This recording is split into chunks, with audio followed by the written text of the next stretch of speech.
Então, por exemplo, uma família que é disfuncional, então aquela família que não tem uma boa estrutura, que a mãe passa muito nervoso durante a gravidez, isso não é da minha boca que está saindo daqui, mas tá escrito, tá? A saúde mental materna, pré-natal, a fragilidade da saúde física da mãe, tudo isso geram alterações no feto que depois de um tempo, eles estão fazendo agora estudos com ressonância magnética e tudo mais, com o RN nascido, recém-nascido. Na hora que ele nasce, eles já fazem aquele estudo, né, nos primeiros meses dele, ali, pelas semanas já fazem, e aí eles mapeiam o cérebro dele para ver o tipo de alteração que pode acontecer comparado com uma criança que teve um ambiente muito mais saudável para viver. E aí eles estão vendo que algumas estruturas do cérebro, que eu nem vou entrar nesse assunto, né, não vou entrar nesse mérito, mas algumas estruturas são mais desenvolvidas. Então essas crianças têm uma tendência a viver muito mais em alerta, sabe? Então são crianças que são mais ansiosas, são crianças que têm medo. E uma coisa que era muito interessante, que eles falam quanto que a gente tem uma área no cérebro que é o sistema límbico,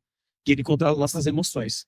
E ele também tem uma ligação legal com a memória, né? Porque você pode saber, tudo que você gostou muito, odiou muito, fica preso na memória, né?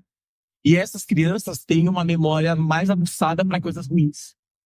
Porque é aquele que a gente falou no início, né? O cérebro está preparado para sobreviver. Então, é como se ele sempre estivesse em alerta, né? Esse estado de ansiedade é como se eu estivesse pronto para uma fuga, se eu estivesse pronto para uma luta. Então, é como se essas crianças elas já estivessem sempre em prontidão para algo.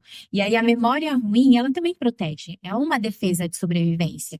Porque aí você grava que aquilo que é ruim, eu não vou repetir, eu vou evitar. Então, é por isso que essa memória ela vai ficando mais evidente. Exato. Por esse mecanismo de defesa do próprio corpo, do cérebro. Exato. E aí essas crianças, por uma questão de proteção, o cérebro delas se desenvolve mais rápido do que de outras crianças que têm um ambiente mais confortável, né? Porque ela precisa logo estar pronta. É igual um animal que nasce na floresta, um animal que nasce dentro da casa da gente, né?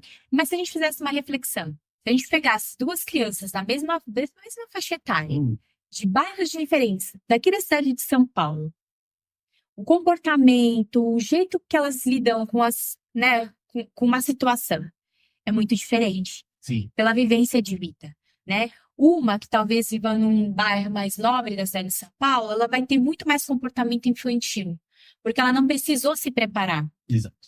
Ela pôde ser criança, então o cérebro dela está se comportando como deve ser de uma criança. Uma outra criança dessa mesma faixa etária, que mora em uma periferia muito vulnerável, e que, viva num lar, né, que tenha muita briga, né? ou passa até muita dificuldade financeira e às vezes nem tem um alimento em casa para se alimentar adequadamente, ela vai ter um comportamento diferente porque a situação, a realidade dela exige. Então, o cérebro dela já se comportou de uma forma diferente. Sim. E amadureceu muito mais do que a criança que tem uma condição muito melhor. Mas isso pensando também, sabe, a questão financeira, né? Porque existem outros fatores que podem também acelerar esse desenvolvimento do cérebro.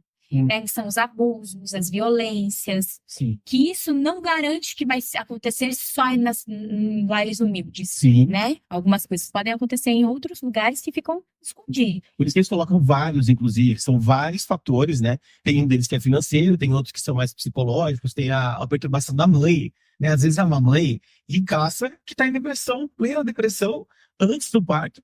E depressão pós-parto também é uma coisa que pega bastante, que eles colocaram lá, listaram no artigo.